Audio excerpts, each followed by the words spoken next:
Olá, meu nome é Cláudia Helena, eu sou advogada e professora. Hoje nós estamos aqui na nossa segunda live, que é uma sequência que o Dr. Marcelo Caixeta fará sobre aulas de psiquiatria gratuitas, né? Você paga aí milhares de reais e não tem o conhecimento que o Dr. Marcelo tem. Não é não, Dr. Marcelo? Mais ou menos, né? Mais ou menos. Mais ou menos. Modéstia. É a arma dos poderosos, é a arma dos fortes. Ok. Hoje a nossa live ela é sobre condutas aditivas na adolescência e na fase adulta também, né? Esse acréscimo aí veio de última hora. O Dr. Marcelo pediu para ampliar o tema. Acho que vai ficar mais abrangente, vai abarcar o maior número de pessoas, de interessados neste que é um problema triste, né? Bastante triste da nossa contemporaneidade. Os tempos atuais, eles são cada vez mais difíceis, porque agora a gente ainda tem, né, não é a legalização exatamente da maconha, mas é a liberalização de um porte, de uma quantia, assim, considerável, né, que não vai ser mais considerado traficante. Mas a gente vai tocar nesse assunto um pouquinho mais adiante. A gente já tem, hoje a gente tem conosco também o Micael, né, na produção, nosso amigo. Sem ele, a gente não passaria esses slides. E a gente tem aqui, então, o primeiro slide com o tema Condutas aditivas na adolescência e na fase adulta, abuso de substâncias. Doutor Marcelo, para variar, não cabe, né? O currículo, a gente fez um mini resumo. Psiquiatra infantil pela Universidade de Paris 11, médico-chefe do Hospital Psiquiátrico Asmigo, preceptor da residência em psiquiatria, também na Asmigo, psiquiatra forense, Associação Brasileira de Psiquiatria, né? Pesquisador do CERN da UFG, Universidade Federal de Goiás. CERN é... Centro de Referência em Neuropsiquiatria da UFG. Da UFG. Redator sênior da revista Prática Psiquiátrica. Muito mais coisas aí que nesse quadradinho não caberiam. E também autor de 20, quantos livros já? Nem sei não. Não, mas deu mais de 30 já. Já deu mais de 30? Tá batendo uns 40 aí. Acho que tá, não sei. Não vive, não, só estuda, só trabalha. Aqui em Goiás não tem o que fazer. O povo, aqui não tem, você entendeu? Aqui não tem praia, não tem, né? Não tem... Tem uma distribuidora em cada esquina, um bar em cada esquina. Mas eu não bebo, eu sou abstêmio. Aí eu não bebo, eu não fornico, eu não vou pra bar, eu não vou pra boate, nada. Eu só fico trabalhando. O pessoal fala assim, cara, mas você escreve demais, trabalha, só tem isso pra fazer aqui. Não? Então você vai ser um interno lá no seu hospital. Né? Desde 81 eu tô lá internado, né? Desde 81 dentro do hospital psiquiátrico. Graças a Deus. Muito bem. Então o senhor pode dar início, doutor Marcelo, né? A gente precisa falar muito obrigada pela presença, sendo que você está aqui toda semana. Eu sou financiador do canal, eu sou... Isso aqui não tem nada disso, não. Bom, gente, eu agradeço, então, a professora Cláudia. A professora Cláudia é colega nossa, né, advogada penal, né?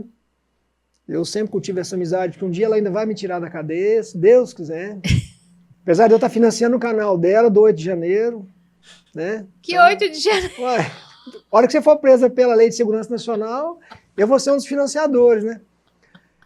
Mas enfim, bom, eu gostaria de agradecer também, Cláudia, só en passant, né, a Associação Psiquiátrica de Goiás, sim, que é também colaboradora aqui do canal, que subsidia, né, algumas das nossas atividades, e agradecer também a Associação Brasileira de Hospitais Psiquiátricos, né, que também nos ajuda com elementos logísticos aí. Bom, vamos lá. Então, nosso tema antes de mais nada, é um tema... Bom, eu gostaria você pode passar as referências aí, Micael, o slide das referências? Eu vou começar citando... Se autocitando, né? Na verdade é o seguinte... Só. Não, mas tem mais. O que eu quero dizer? Eu quero dizer o seguinte, onde eu quero chegar? Eu quero chegar assim, hoje no Brasil, né? Todo mundo... fala de tudo, né? Ainda mais nas drogas, tá certo? Drogas, quando é sexo, drogas e gravidez na adolescência, tal, é coisa que todo mundo fala e tal. Só que, assim, a gente vê muita gente, certo, falando coisa que, na verdade, não entende, ou, né? Então, assim, todo mundo fala, né? Igual futebol, política, todo mundo discute. Então, eu acho que a pessoa tem que referenciar o que ela fala, né? Então, por exemplo, modéstia à parte, nós temos um grupo de pesquisa, né? Como eu falei, eu estou desde 81 dentro de um hospital psiquiátrico, né? Fiz a formação na França, a gente tem um grupo de pesquisa, sou ligado ao UFG, Universidade Federal, então a gente tem um cuidado com o paciente, né? Eu não sou um psiquiatra de congresso, nem de paperzinho. Eu estou ali desde 81, lidando com esse pessoal, pacientes graves, que são pacientes hospitalizados, né? Primeiro ponto. Segundo ponto, a gente está estudando também, porque não é por ser velho, trabalhar muito, que você tem competência, né? Mas, assim, a gente trabalha, a gente estuda, a gente pesquisa, né? Então, assim, o que eu vou falar aqui tem base, né? Então, eu estou citando essas referências, né? As referências aí são as clássicas, as referências... Aqui não pega o PowerPoint, o Ponte, né? Então, assim, são referências clássicas, tal, Seibel, que é um livro interessante, é um pesquisador brasileiro, a Dio Alessandra, tal, tem os autores estrangeiros. E tem o primeiro lá, por favor, aquele primeiro slide, o Marco. Micael, desculpa. Que a gente também trabalha essas questões, né? Nos nossos livros de psiquiatria da criança, psiquiatria do adulto. A gente tem um livro especificamente sobre dependência de drogas, né? O nosso grupo tem esse livro. Então, é uma área que a gente pesquisa, que a gente trabalha, né? Eu, como falei, como a Cláudia já falou, eu estou desde 81 trabalhando com um hospital psiquiátrico, fiz a minha formação, uma parte eu fiz na USP, outra parte eu fiz na França. Então, assim, eu acho que eu estou, modéstia à parte, né? Quando eu sou modesto, eu sou, quando eu não sou, eu não sou. Então, modéstia à parte, eu acho que eu tenho credenciais para falar disso, que é um assunto muito pesado. A gente vai ver que é um assunto muito pesado, é um assunto que é polêmico, né? Pesado e assim, mexe com muita gente, mexe com muitos valores, mexe com muita coisa. Ah, mas por que mexe com muitos valores? Se você pegar, por exemplo, hoje nos Estados Unidos, a percentagem de morte em adultos, jovens, né? É de drogas. São os opioides. Entendeu? Então, abaixo de 40 anos, 35, 40 anos, a maior parte das mortes, veja bem, ultrapassou acidentes, que antigamente eram acidentes. Ultrapassou mortes violentas, entendeu? Que era homicídio, suicídio e tal. Agora tá drogas. Isso nos Estados Unidos. Você tem ideia, nos Estados Unidos, 50% das pessoas já fizeram uso regular de maconha. 70% das pessoas na Europa fumam, entendeu? Fumam cigarro, nicotina. Eu tô dizendo, nicotina também é droga. Na psiquiatria, tudo que você precisa usar para mitigar vou dizer, para diminuir, anular algum sintoma psíquico, é droga, para psiquiatria. Então, isso é amplo. Vai desde cafeína, comida, compulsão alimentar, compulsão sexual, tudo isso é droga, é considerada conduta aditiva. Por isso até que o título, eu não falei de drogas, eu falei condutas aditivas. Então, o nosso mundo hoje, ele é jogado nas condutas aditivas. Até os governos trabalham para isso. Até os governos. Por exemplo, pouca gente se pergunta por que nós temos hoje nos Estados Unidos uma epidemia de opioides, gente morrendo de opioides. É porque o governo não quer que as pessoas trabalhem. As pessoas não têm mais sentido na vida. Na Rússia, 80% da população masculina bebe, certo? O alcoolismo é altíssimo, suicídio é altíssimo. Por bebida, inclusive. O alcoolismo está muito associado com suicídio. Então, os governos, eles têm interesse que a pessoa...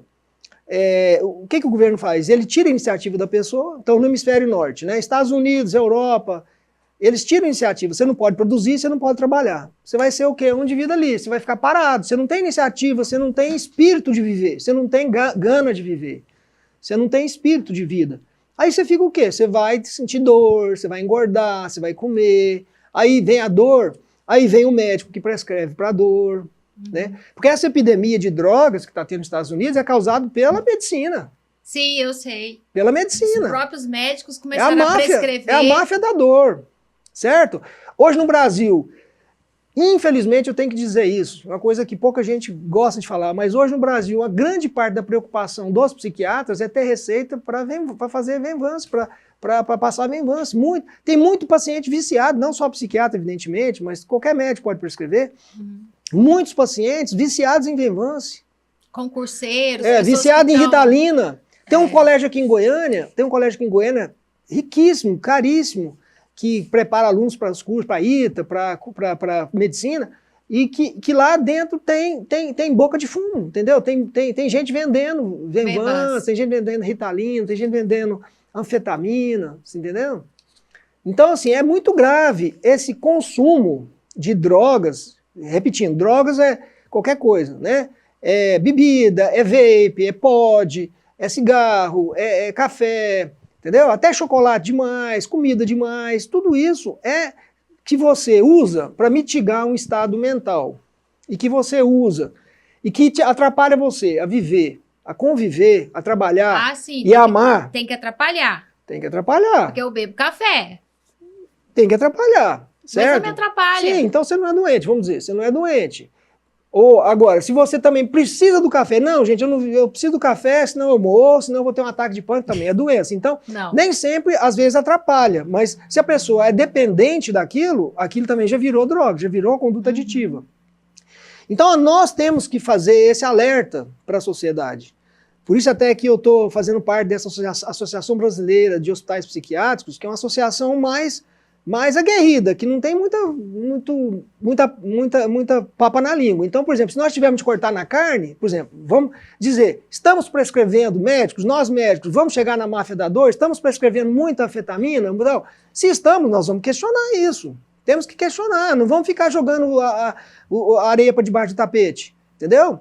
Porque, como eu estou falando, o mundo hoje vive essa epidemia. Falta de trabalho, falta do que fazer, uma juventude sem disciplina, sem ocupação, sem amor, porque as mulheres não são mais mães, né? Estão trabalhando. Os pais estão trabalhando, curtindo, ou separando, né? Os pais. Ou são frouxos, não bota filho para trabalhar, não bota filho para estudar, não bota filho para ter ocupação. O que acontece? O cara vai por prazer. E o prazer, um dos prazeres que ele tem, sexo, drogas e rock and roll. Então a droga faz parte disso, as condutas aditivas. Então quando a gente lida com drogas, tá, a gente está lidando com famílias problemáticas. A droga não é um elemento só biológico. É claro que muitas doenças predispõem às drogas. Então, hiperativo é predisposto para droga, ansioso, depressivo, bipolar, entendeu? Borderline, transtorno de personalidade borderline. São pessoas propensas a drogas, sim, né? Mas geralmente tem um fator familiar. Geralmente tem um fator familiar. Porque a pessoa que está na droga, ela entrou no submundo. Para entrar no submundo, ela tem uma falência da lei. Para ter falência da lei, tem um problema moral dentro de casa. Esse problema moral pode ser de múltiplas naturezas. A gente pega muito assim na prática clínica, né, do psiquiatra, você às vezes pega a família assim, perfeita, nossa, mas meu pai é perfeito, tal, ele é muito bom. Aí você vai ver o cara é mulherengo, aí não bota moral dentro de casa. Você vai ver o cara é permissivo, passa a mão na cabeça do filho. Você vai ver o cara é enrolado com coisa de governo, com coisa com maracutaia, com empresário ilícito, desvio. Você está entendendo? Sempre que você procura, tem alguma coisa aí. Tem alguma coisa no campo da moralidade que influi na lei, certo? Por exemplo, esse tempo atrás e a gente tem muitos empresários. Nosso hospital hoje, não sei se é bom ou se é ruim, mas é um hospital que tem uma qualidade boa. A gente pega muita gente até ricas, tá me entendendo? Então tem muito político, tem muito empresário, e que você vê assim, tem empresários aí de firmas que você nem imagina, o tanto que o cara é poderoso, mas os filhos estão lá, jogado no condomínio de luxo, entendeu? Porque pai não tá nem aí, pai separado, tá nem aí, jogando dinheiro no filho. A gente tem paciente, por exemplo, que o pai fica tem fazenda lá não sei aonde, no interior aí, e paga apartamento para a filha. Aí a filha fica lá na esbórnia, nas orgias, nas drogas. Como é que você tira isso? Você não tira. Mas isso depende muito, por exemplo. Você citou uma situação aí. Ah, a menina vem estudar na capital e o pai compra um apartamento, paga o apartamento e paga todas as despesas. Eu acho que é uma questão moral mesmo. Porque, por exemplo, Sara Andrade, nossa querida, que não pôde continuar no novo normal. É aquela menininha, né? Inteligente demais. Maravilhosa, maravilhosa, sensacional. Sim, saudade, Sara. Mas eu encontro com ela sempre. Ela é esse perfil. O pai do interior comprou um apartamento, ela fez o UFG. E sim, mas é o cerne da questão é esse.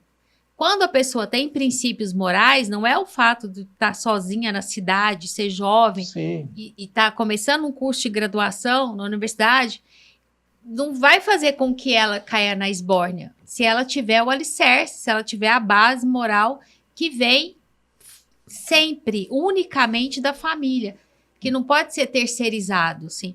É a moral coletiva, a moral dos coleguinhas, a moral... Nem mesmo a da igreja segura. O que segura mesmo é a família, pai e mãe, né? Esse é o alicerce. A gente pode começar com os slides? São 15 slides. Podemos, vai, manda bala aí. Manda bala aí, Micael, manda bala. Vamos lá. O primeiro, o segundo. Vai mandando pergunta, gente, vai mandando crítica e tal, vai mandando. Bom, então condutas de edição, né? Condutas de edição. Aqui, eu tenho uma varinha aqui, dá certo. Deixa eu ver aqui, nesse branco aqui. Não, continua. Não, ele é interessante, ele não funciona aqui, ele não tá pegando reflete, na TV. Bom, então assim, gente, ó, drogas, álcool, nicotina, jogos, isso aqui eu já falei. Próximo, vai lá, vamos queimar isso aqui rapidão. Eu quero queimar isso em 20 minutos. Vai lá, Micael. Também não pode ser então, tão rápido, Marcelo. Os problemas, não, é rápido, depois a gente vê o que vira. Problemas mais encontrados, hiperatividade, familiopatias, quer dizer, famílias problemáticas, igual a gente já está falando aqui, psicopatias, que são pessoas frias, né? Frias, com pouca emoção e que muita busca de novidade, aí ele encontra a droga, ele vive no prazer, não tem a vontade de trabalhar, não tem o prazer do trabalho, né? Porque a gente tem dois prazeres que tiram a gente das drogas, o trabalho e o amor, né? Amor é isso que eu falo, não é amor sexual, nada, não. Cuidar das pessoas, cuidar da mãe, do pai, dos filhos, da mulher, do gato, do cachorro, sei lá, amor, cuidar do orfanato, da igreja, do grupo de oração, enfim. Então essas pessoas, né, elas estão vivendo um prazer, né? Timopatia, timo significa afeto, patos é doença. Então doenças do afeto. Então é o deprimido, é o ansioso, é o obsessivo, é o bipolar, etc. Micael, por favor, o próximo. Então são problemas que a gente encontra no pessoal que usa droga, né? Então, aqui, ó. Quando o paciente usa muita cocaína e nicotina, você encontra muito hiperativo, certo? Ele já é hiperativo, e aí ele procura ou ele fica? Aí a nicotina e a cocaína acalma eles, entendeu? Não, paradoxalmente. Porque eu li, assim, eu não conheço, nunca experimentei. Mas você já usou, né? Não! Então, assim, você é universitária, Claro que não, nunca usei, eu li sobre. Vai pirar, obsessiva. Bom, cocaína... Eu li sobre que a cocaína acelera estimulante. E ela... Sim, mas o hiperativo ela calma. Tá. A maconha. Então a pessoa tem ansiedade, depressão, vai usar maconha para se tratar, serve para melhorar a ansiedade e depressão. Pessoa que tem depressão, ansiedade, borderline, vai usar álcool, também na tentativa de se acalmar. Então, videogames, né? Então, pacientes que são Asperger, nerd, hiperativo, vão gostar de videogame, vão viciar em videogame, que também é um vício, inclusive, seríssimo no dia de hoje, né? Tela, né? Vício em tela também é um tipo de adição, certo? São condutas aditivas. E sexualidade. Mas ampliando um pouquinho, videogames, mas tem também TikTok, né? Sim, TikTok. Ficar vendo aqueles videozinhos de 15 minutos, aquilo ali. Pois é tal do bet, os bets, né? O bet é aposta. Hoje, classe C e D, isso é estatística. Tigrinho é o tal do tigrinho? Classe C e D, o que ela mais consome, você entendeu? É memes, TikTok e bet, e apostas, entendeu? É o que ela mais consome em termos de internet. Eu nem tenho instalado esse negócio aí no meu... são jogos, né? Joguinhos, tal. Bom, sexualidade. Então, hiperativos, pacientes com histeria, psicopatia e bipolares vão ter uma tendência à adição sexual. E, bom... Então, isso aí são as doenças psiquiátricas, né, ligadas às adições. Geralmente, entendeu? em qual faixa etária? As faixas etárias, elas mudam, né? Videogames são adolescentes. São mais adolescentes, né, crianças. Cocaína já é né? mais um profissional, assim, uma pessoa mais velha. A gente pega muito jovem também, a gente pega jovem, né? Porque o hiperativo, ele vai buscar, isso aqui acalma ele, a nicotina, a cocaína, entendeu? Ele fica mais calmo, então ele vai procurar isso também. Próximo, Micael, por favor, próximo slide.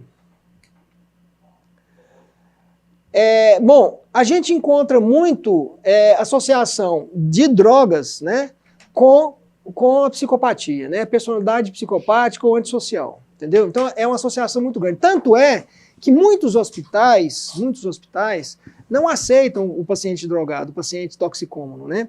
Porque eles sabem que aquele paciente vai dar muito trabalho. Primeiro, porque ele tem associado muitas vezes uma psicopatia, certo? É o que mais, pergunta de leiga, é o que mais dá trabalho? É o que mais dá trabalho no hospital mais psiquiátrico. Mais que um borderline, mais que um bipolar, mais do que um paciente toxicômano. Ele dá mais trabalho no hospital psiquiátrico do que 10 esquizofrênicos. Nossa. Entendeu? Justamente por causa disso aqui que eu vou citar, certo? Então, tem uma associação muito grande com a psicopatia, do abuso de substância. Então, geralmente são hiperativos, falta aquela lei do pai, faltou aquele pai, faltou aquela lei. Aquela mãe é permissiva, geralmente, ele domina a mãe, passa a mão na cabeça, ele domina a mãe e destrói a mãe e tal, e não quer nem saber. Falta de prazer na ocupação, então ele não adquiriu prazer no trabalho, não adquiriu prazer de realizar as coisas. Prazer apenas no sexo, drogas e rock and roll. Aqueles meninos que dominam a mãe, ou meninas que não têm o controle de um pai. Então a gente hoje em dia pega muito disso, chamadas rainhas do tráfico. A gente pega aquela menina que é bonitinha e tal, que já é adotada pelas gangues, as gangues já adotam, chamadas rainha do PCC que o pessoal fala, né? Aquela que controla o tráfico e tal, entendeu? Então a gente vê muito disso também. Então, isso aí que eu falei, que os hospitais não aceitam, isso é um problema muito sério. Por quê? O que está acontecendo? O que acontece hoje no Brasil? Uma porcentagem muito pequena desses pacientes dependentes químicos eles vão para hospitais. Então vão quase tudo para casa de recuperação, que são estruturas, geralmente, que não tem estrutura familiar, hospitalar. Então não tem o psiquiatra, não tem a enfermeira, entendeu? Não tem o diagnóstico, o psiquiatra não tem a medicação, não tem a psicoterapia feita pelo psiquiatra. Então são estruturas e elas são quase 100%. Dos pacientes hoje, dependentes, toxicômanos, eles vão para a casa de recuperação. Por que os hospitais não aceitam? Porque é um tratamento muito difícil. E você vai, por exemplo, num plano de saúde, negociar isso, eu já fiz isso várias vezes, eu vou no plano de saúde e falo assim, cara, olha, eu prefiro atender 10 esquizofrênicos do que atender um toxicômano. Nossa. Então agora, se vocês me pagarem mais, aí eu atendo, porque aí eu posso aumentar a minha equipe, eu aumento o lugar, eu faço uma unidade específica para eles, uma unidade de dependência química.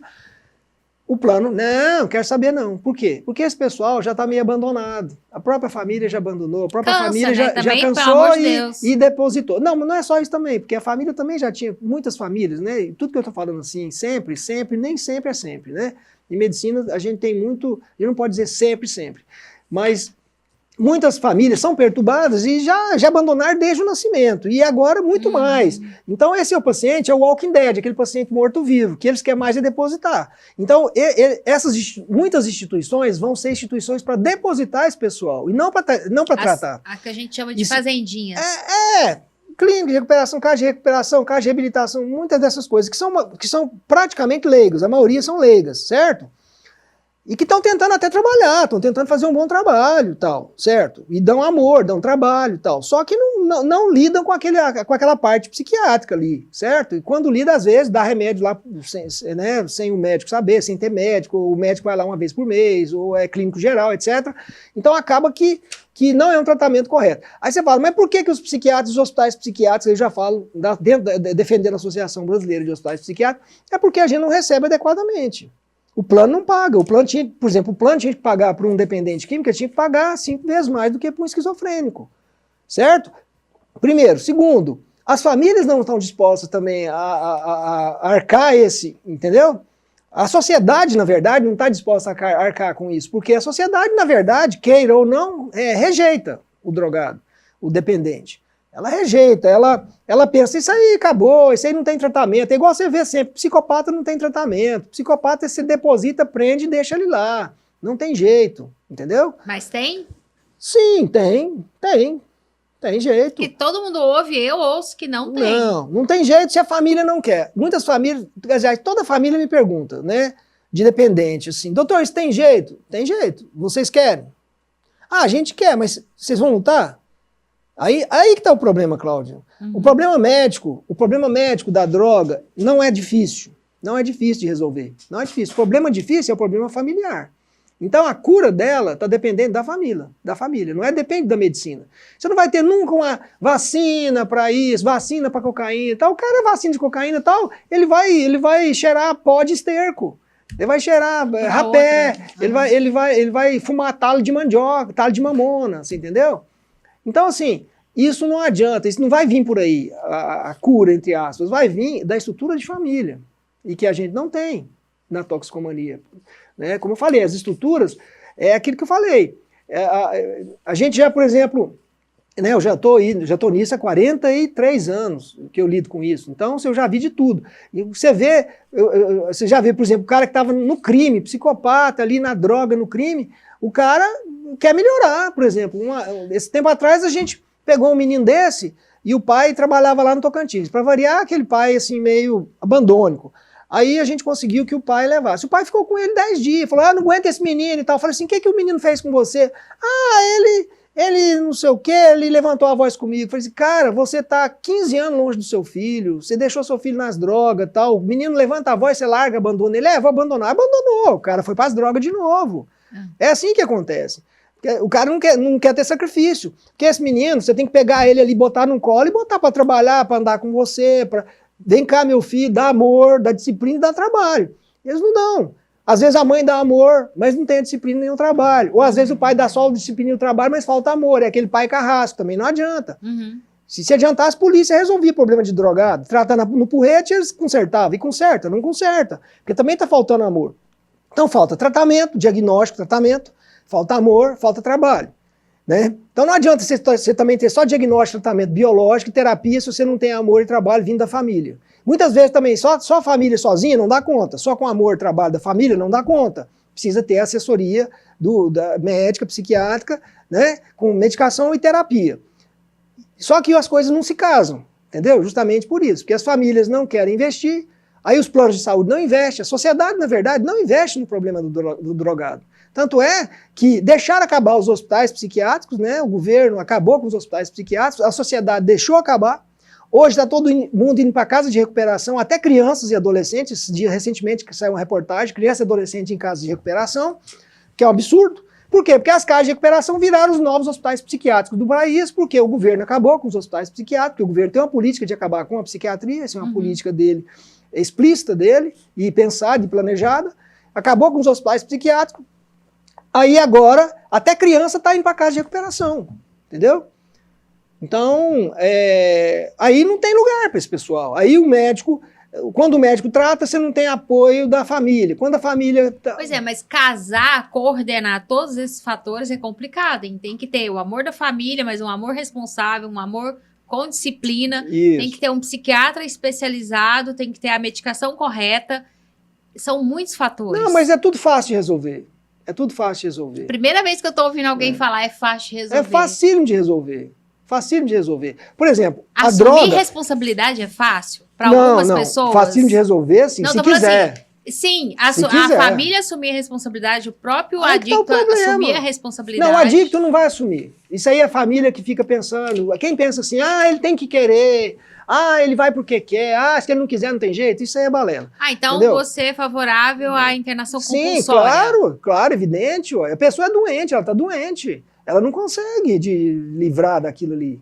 Né? Se você ficar esperando a pessoa, o adicto é igual ele tá bebendo água. Eu chego em você e falo, Cláudio, eu vou fazer um tratamento com você para você parar de beber água. Você vai falar, de jeito nenhum. Jamais eu vou parar de beber água. Porque aqui já faz parte do seu organismo. Mas você bota ele dentro do seu hospital e dá a medicação correta, a psicoterapia correta, dentro de 15 dias ele nem pensa mais naquela droga. Ele nem pensa mais.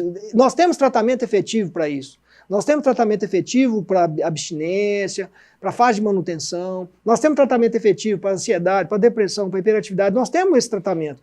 Em 15 dias a pessoa está boa. Por que ele não se recupera? Porque ele não tem família. A família... As recaídas... Então, enquanto ele estiver em tratamento, no hospital, tá tudo tranquilo. Tá tudo bem. A recaída, ela vem por qual motivo? Porque a cabeça dele continua vazia, ele continua tendo prazer na droga, ele não tem prazer no trabalho, ele não tem prazer do amor, não tem quem adota ele, quem fica com ele, quem acompanha ele, entendeu? Mas é que eu vou fazer... Não tem esse problema na minha família, mas... Manda o pau, manda. Sou igual o Pablo Marçal, manda bala. De ver, assim, mais de filme, de novela e de observar outras pessoas. Mas também... A família, eu fico pensando, assim, a família tá meio cansada, né? Porque aquilo ali já veio no... Não é só isso, Cláudia. Eu vou te dizer, nós lá no nosso hospital, inclusive, a gente faz uma triagem justamente para pegar aqueles casos que a família não está cansada, tá? Quando a família está cansada, é não, quase aí impossível. Aí eu nem pego, porque se a família chega para mim e fala, doutor, eu pago pro senhor R$1 milhão por dia pro senhor ficar com meu filho aqui, mas não me dá perturba, sossego, mas não me perturba, eu devolvo para ele com um lacinho vermelho e dourado, você entendeu? Eu devolvo para ele o filho dele. Falo assim, eu não quero seu filho. Agora, se a família diz que quer, e é o caso, está começando, é um adolescente, tem prognóstico e tal, aí a gente pega. Só que essas famílias, que o paciente é adolescente, que são famílias ricas, são famílias que têm condição, que têm estrutura, então não falta tempo, não falta dinheiro e tal, mesmo essas, é 10% que vai dar certo. 10%? É 10%. 90% vai falar e tal, e na hora H, esse dia nós pegamos um paciente, um pai, para variar, rico pra caramba, tal, tinha chácara aí, não sei aonde e tal, numa cidade, e aí, a primeira fim de semana que o menino saiu, menino psicopata, drogado, aquela coisa toda, o pai deu uma festa lá na chácara dele. Mas uma festa com água. Não, com tudo. Suco de laranja. Com tudo. Não, com álcool, ele bebeu, a mulher bebeu, a tia do menino bebeu. Que isso? Aí o menino não bebeu, inclusive, mas o pai bêbado foi em cima do menino. Aí, como é que você trata uma M dessa, entendeu? Uma M dessa. Você não tem como tratar isso. Aí a gente chega e fala assim, fulano, mas você não vai abrir mão da sua chácara aí, das festinhas que você dá, regada a bebida, jogo de pôquer, jogo não sei o quê, todo mundo fumando. Seu filho é um toxicômano e você leva ele para um lugar... Por que será que ele é um toxicômano? Olha o ambiente. Mas o cara, vou te contar, o cara era gerente de um grande banco. O cara era gerente, entendeu? Então isso acontece em lugares que você nem imagina, porque o pessoal não tem esse compromisso familiar. O problema é esse, basicamente é esse. Certo? A gente vai ver aqui, ô Micael, passa o próximo slide, por favor. Tem que... Bom, então assim, ó, o que eu falo, se você tem muito recurso para tratamento, certo? Por exemplo, da abstinência, da necessidade da droga. Eu citei essas medicações aqui, cada uma delas, né? Tem umas que até repetem, né? Propranolol, ela repete na nicotina, cocaína. Isso. Então eu estou citando aqui, ó, que na cocaína você pode usar essas várias medicações aqui para abstinência, para a fase de que o paciente...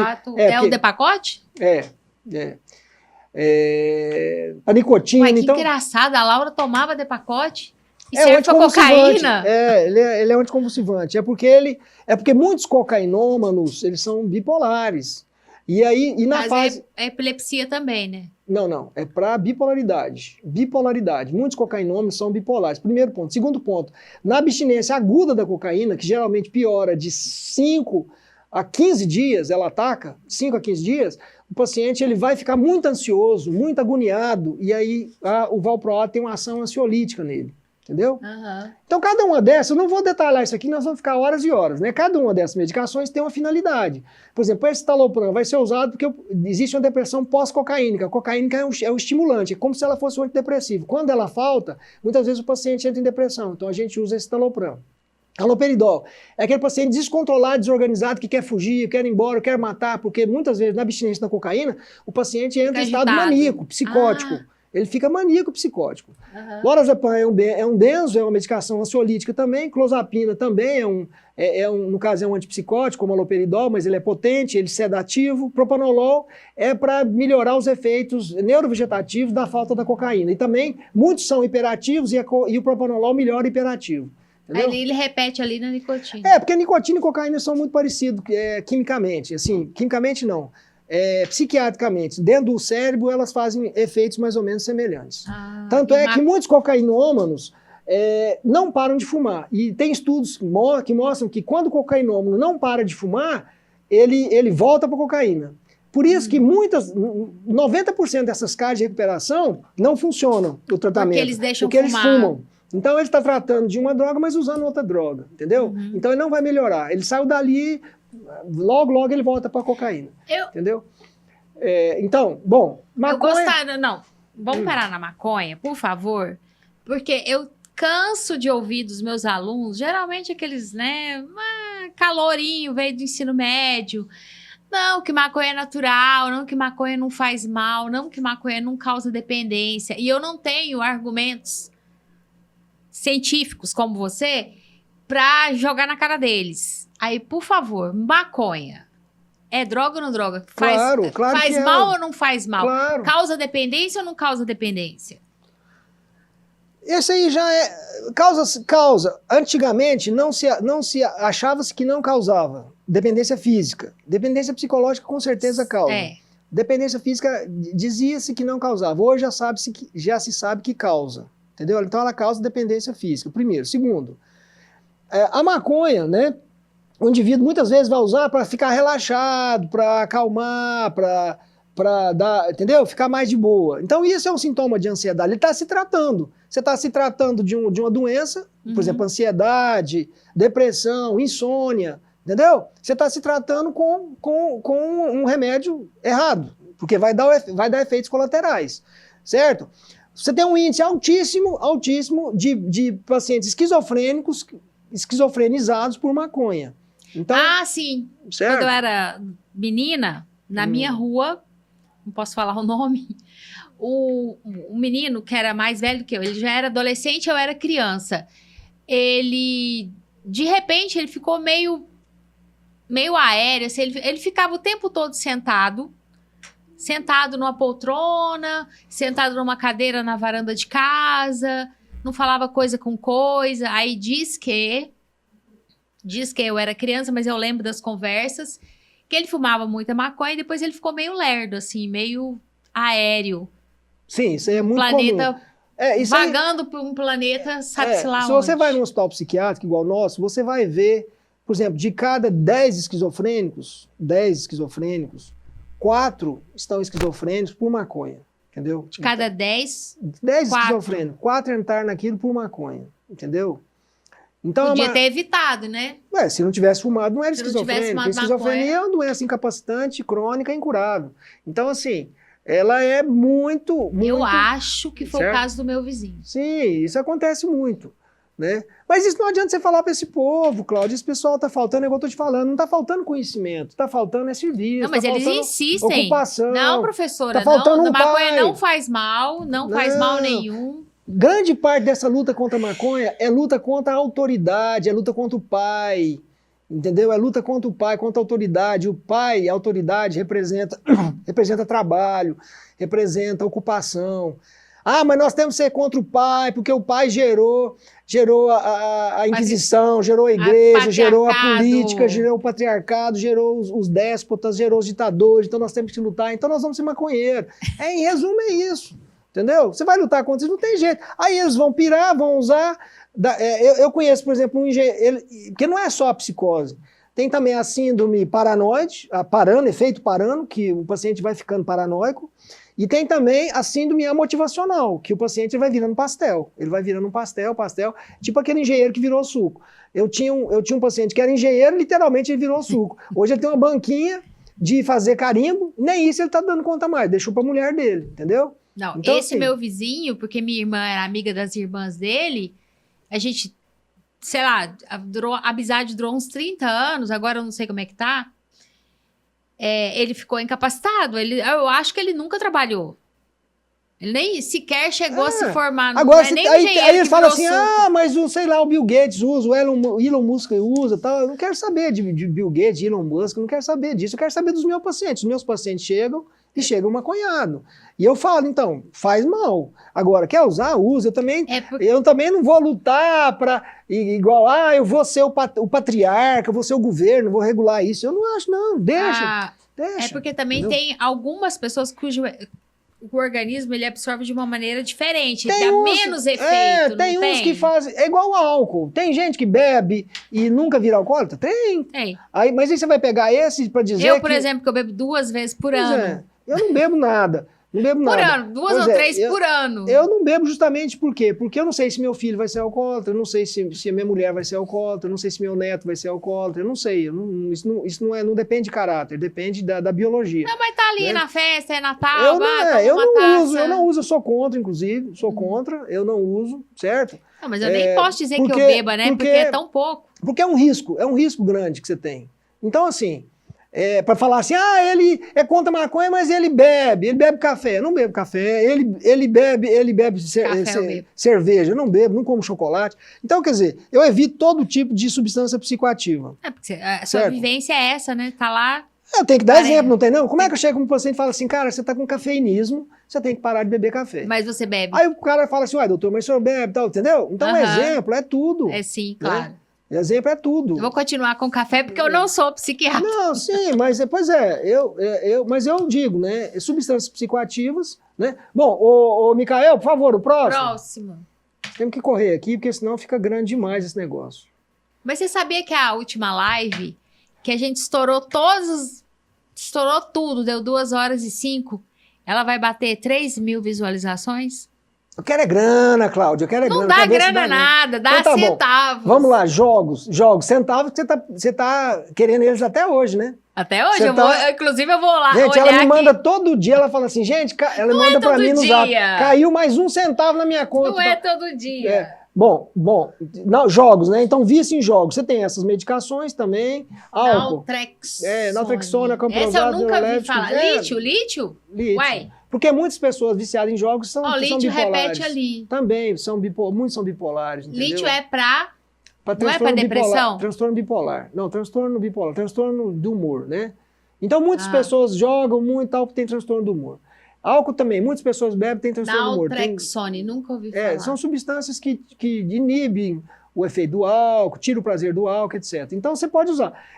Repetindo para você, o problema da droga não é difícil você tratar a abstinência e nem a manutenção. Você tem substância que tira até a vontade, o desejo. Mas o paciente força aquilo. Ele quer voltar para aquele ambiente, ele quer ter aquele prazer, é um problema de prazer. Ele não tem prazer em outras coisas na vida, não tem prazer com o pai, com a mãe, com amor, com o filho, não tem prazer com o trabalho. O que sobra para ele? Sexo, drogas e rock and roll. Ele vai viver no prazer. Entendeu? Mas sim, eu não vou defender de jeito nenhum, mas... não foi ensinado, né? Isso tudo é ensinado. O prazer do trabalho, ele é ensinado. Pelo exemplo, eu me lembro claramente do meu pai. Você mesmo não gosta de trabalhar, né, Cláudia? Trabalha porque é preciso. Olha só que maledicência. Você sabe que eu trabalho pra caramba. E eu lembro muito do meu pai. Assim, essa referência, quando você fala, a lei do pai, às vezes não precisa nem do pai falar. É o exemplo do pai. Meu pai, assim, um super trabalhador. Trabalhava de quê? Advogado. Advogado? Né? E bom. Puxou a filha, né? A filha puxou o pai. Bom, então tá. Vamos lá. O Micael, próximo slide, por favor. Próximo, Micael.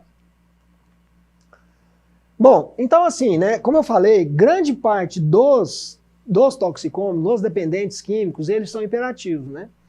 Então, a gente tem que... muitos deles são hiperativos. Então, o que geralmente é um toxicômano? Ele geralmente, no geral, tá? Porque isso aí tudo, repetindo, tem exceções. Mas geralmente, ele é um hiperativo com a família perturbada. Certo? Ele é imperativo com família perturbada. Então, essa é uma regra clássica geral. Mas se ele tiver uma âncorazinha, por exemplo, não existe família margarina, de comercial de margarina. Sim. Não existe uma família onde todos os membros sejam maravilhosos, perfeitos, lindos, adoráveis.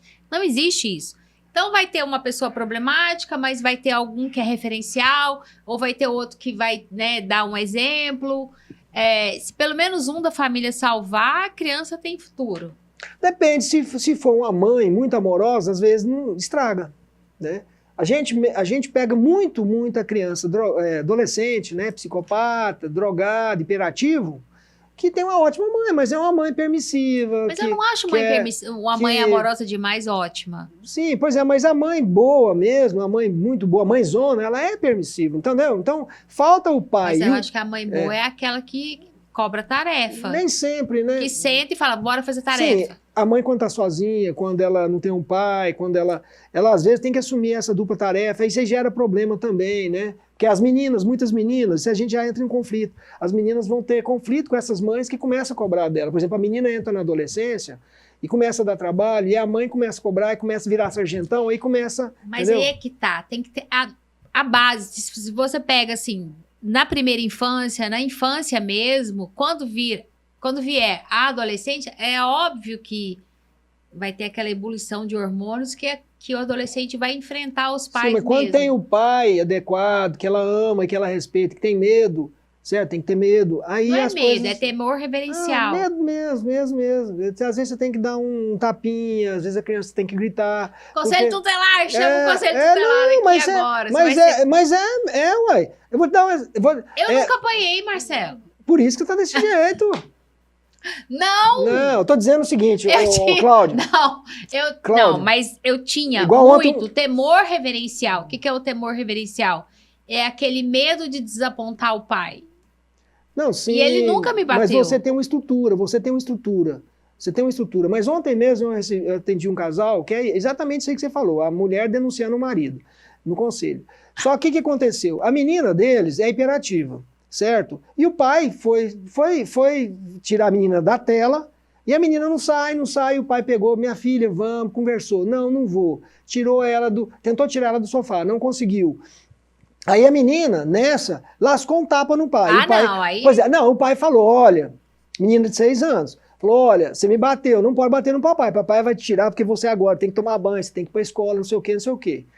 E ela gritando, não saía do lugar e bateu no pai de novo. E o pai explicando. Aí o pai teve que dar uma palmada. O pai gritou com ela e deu uma palmada no bumbum dela. Não, tudo bem. Certo? Eu concordo. Deu uma palmada. E aí pronto, a menina virou. E aí a menina, hora que ela saiu da sala de televisão, ela já pegou na mão do pai, falou, papai, você vai me levar de bicicleta? Papai, você vai não sei o quê? Quer dizer, a própria menina já perdoou o pai. E ficou com medo do pai, entendeu? Então a criança tem que ter isso, essa autoridade, essa lei. E isso hoje não tem. Então, mas deixa eu ir lá, senão a gente vai... Então, assim, o hiperativo. Então, quando você usa medicação... Isso está acontecendo muito hoje em dia. O pessoal usa medicação para hiperatividade, mas essas medicações, muitas vezes, o pessoal começa a usar como toxicomania. Começa a ficar viciado, entendeu? E usando... Aí começa a usar para acordar, usar para trabalhar, usar para estudar para concurso... Entendeu? E aí vira um problema psiquiátrico, chega lá estourado, psicótico, maníaco, agressivo, entendeu? Suicida, né? Teve uma moça em São Leopoldo que suicidou. Pois é. Agora eu vou entrar numa parte técnica, você me desculpa aí, fica quietinho, porque agora é mais para os médicos. Não, mas eu gosto. Não, pois é, mas mais para os médicos, porque senão se eu for ter de explicar tudo aqui, eu vou ficar louco. Tá bom, só fala o que significa a palavra craving. Fissura. Ah, fissura. Entendi. Então, assim, isso aqui agora, tem umas partes aqui que é mais para os médicos que estão assistindo, mais para os psiquiatras. Então é assunto chato, mas eu tenho que falar porque isso aqui é uma live misturada com aula, né? É uma aula também sobre toxicomania para psiquiatras. Então, assim, neurolépticos aumentam o crave tabágico, então muitas vezes, e cocaínico. Então, muitas vezes, você tem que tomar cuidado de usar neuroléptico nesses pacientes, porque vai aumentar o crave tabágico e cocaína. Fissura.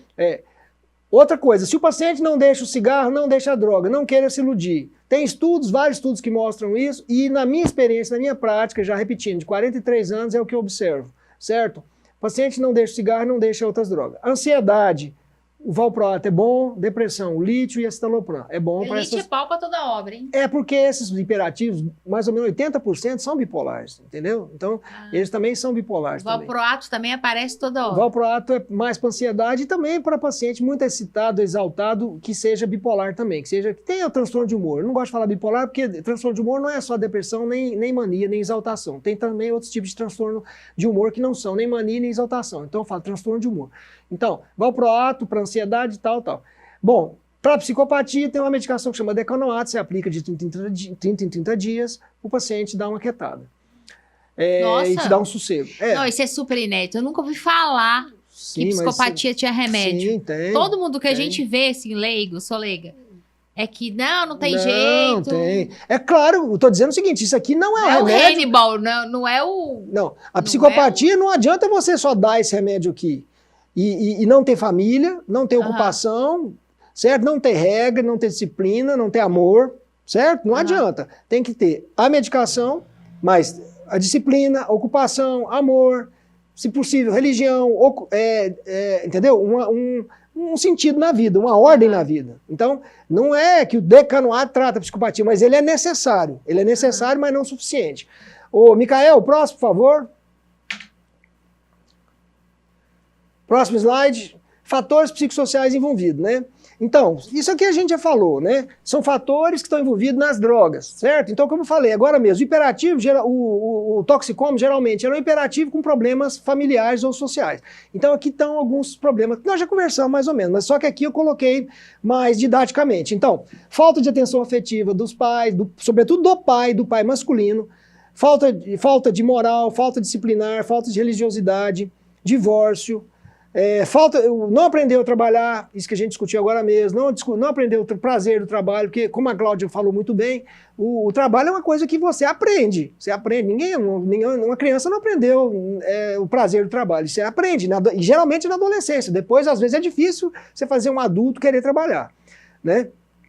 Psicopatia dos pais, então é como eu falei agora mesmo, o pai às vezes, não, ele é certinho, mas você vai ver o cara é adúltero, o cara é contraventor, o cara é estelionatário, não sei o quê, papapá, né? A mãe tem casa extraconjugal, não sei o quê. Né? Então, é um paciente que ele tem falta da vontade de agradar os pais. Ele não tem aquele negócio, eu queria agradar meu pai, eu queria fazer meu pai feliz, eu estou preocupado com a minha mãe, eu queria fazer minha mãe feliz. Não tem vontade de fazer as coisas correto, falta supervisão. Não tem aquele pai que fala assim, meu filho, estuda aí, tira nota boa, papai vai ficar feliz, mamãe vai ficar feliz, tal. Então, assim... Meu pai falou assim, quando eu passei no vestibular, que eu liguei para ele falou, adivinha? Fez mais que sua obrigação. Exatamente isso. O doutor Jacó falou isso pra mim. Não fez mais que a sua obrigação. E minha mãe? O que minha mãe fez? Minha filha! Ela parava o povo na rua. Filha. Ela parava Passou o povo... na UFG. O povo na rua. A minha filha. Pois é, exatamente. Mas é isso que... É um clássico, né? Não fez mais que o pai. Não fez mais que a sua obrigação. E a mãe, mas o pai parando as pessoas do supermercado da Sim, mas fila. É um jeito que ele teve de te parabenizar. Ele te ligou entendeu? Em vez dele falar... Não, eu liguei pra ele. Pai, passei. Fez mais que sua obrigação. Mas... É isso aí. Mas então me explica aqui. Deixa eu fazer uma consulta. Uma psicanálise. Vamos fazer uma psicanálise. Eu não fiquei com raiva. Eu já esperava isso dele. Assim, era o normal dele. Meu pai de 1937, ele é de uma geração que... Demonstrava amor de outra forma. Era de outra forma, no jeito de falar. Exatamente. Meu pai nunca falou essas melosidades, assim, é porque eu te amo. Isso não é natural, isso não é próprio, não é que não seja natural. Isso não é costume das pessoas que nasceram na década de 30, e 40 e 50, como meu pai. Exato. Pois é, mas é isso que é importante, não precisa ser meloso. O meu avô, que é, para mim, um exemplo moral e de trabalho também, meu pai também foi muito bom, só que meu pai era hiperativo, não cuidava muito da gente, a verdade era essa. Que Deus o tenha lá no céu, eu vou encontrar ele rapidinho. Meu pai também tá no céu. Pois é, mas assim, o meu avô, ele era assim também, ele nunca me deu um abraço, um beijo, nunca perguntou como é que eu estava, entendeu? Mas me dava atenção, me dava ocupação. Ô Marcelo, vamos ali consertar uma cerca, ele era roceiro. Marcelo, vamos ali levar umas abóbora ali. Abóbora ali, vamos levar? A gente ia. Então ele me deu atenção, me deu trabalho, me ensinou disciplina, entendeu? Então é isso. Não, meu pai me deu carinho. Eu lembro de abraço e beijo, mas assim, bem pequena, tipo 4, 5 anos. Mas eu cresci um pouquinho e ele já parou. Já parou. E fez mais do que obrigação. Bom, hedonismo, né? Então é a pessoa que vai viver do prazer ao invés de ter esse prazer aqui do trabalho, de ter o prazer de agradar a mãe, de agradar o pai, de fazer uma coisa bem feita. Ele não tem esse prazer. Faltou esse prazer para ele. Fazer bem feito. Fazer bem feito, fazer trabalhar, entendeu? Então é o hedonismo. Micael, próximo, por favor. Próximo. Bom, aí na psicoterapia, né, o que a gente tem que abordar, né? Então, sobretudo, a psicoterapia familiar, né, que eu já falei, a existencial, tipo, para que é a sua existência, o que você quer da vida, você só quer curtir, você acha que a vida é curtir, né? Aí tem que entrar, às vezes, até a religião, né? Qual que é o princípio da vida, por que a gente vive e tal. Psicoterapia grupal e psicanalítica, né? Grupal porque é bom, porque um fala assim, um reforça o outro, eu usava droga, tipo alcoólicos anônimos. A gente acabou de fazer aqui, né? Vai falando pro outro e tal, e terapia psicanalítica, porque às vezes tem um pai que não gosta de mim, minha mãe gostava mais do meu irmão, etc, etc. Isso é um clássico. Minha mãe gostava mais do meu irmão. Então, e aí eu fui pra rua e tal, então, essa é uma questão psicanalítica, então, grupal, existencial e familiar. Sobretudo a familiar, né?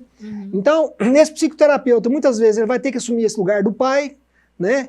Mostrar a lei, mostrar o sentido da vida, você entendeu? Porque, como repetindo o que eu falei, nesses pacientes falta muito essa figura do pai, né? Os pais, a igreja, amigo, o hospital, o psiquiatra, tem que participar da vida desse paciente, quer dizer, não pode deixar mais... O psiquiatra só dá receita. Pois é, exatamente, o psiquiatra antigo, né? Não um psiquiatra formado na residência do Dr. Marcelo Cacheta. Né? Ele não vai aprender isso lá, ele vai aprender a participar da vida do paciente. Ele vai, assim como os pais, a igreja, os amigos, todos vão participar e tem que participar, tem que saber o que o paciente está fazendo, onde que ele está indo, e não deixar as más companhias, não deixar voltar para a boca de fumo, trabalhar, estudar, e religião e etc. Estabelecer um novo modelo de vida, novos lugares, novas pessoas, porque essas pessoas muitas vezes já entraram naquele ritmo. Então, muitas vezes a gente pede até para sair da cidade. Quando é cidade pequena, eu moro no Canedo. Não, então vai lá para Bonfinópolis, entendeu? Eu moro em Bonfinópolis. Não, vai lá para Nova Veneza. Ou vai para Chácara, entendeu? Fica um tempo para você fugir desse modelo de vida, do ambiente. Né? E tentar mostrar para a pessoa o prazer no trabalho, da realização, versus o prazer do hedonismo, entendeu? Que é o prazer, o puro prazer, né? Então é tentar, porque você estudou, nossa, você fez um trabalho, às vezes lá no hospital mesmo a gente fala, cara, se você trabalhar, eu vou te pagar. Às vezes a gente paga para a pessoa, para o paciente, para ele trabalhar, entendeu? Para ele aprender o valor do trabalho. E gostar de trabalhar, porque o paciente que está internado, veja bem, o paciente que tem droga, que usa droga, que está internado, que não trabalha, ele não melhora. Não melhora, porque ele fica o dia inteiro... Eu acho que a chave tá aí, pois ele fica o dia inteiro, né? Ele fica o dia inteiro pensando em, eu tenho que ir embora, o tempo não passa, doutor, eu não tenho nada para fazer, eu quero fumar e tal. Cara, se você não trabalhar, você não vai sair. Tem entendeu? Que ocupar a mente. Só que aí a gente faz isso, sai dali, acabou.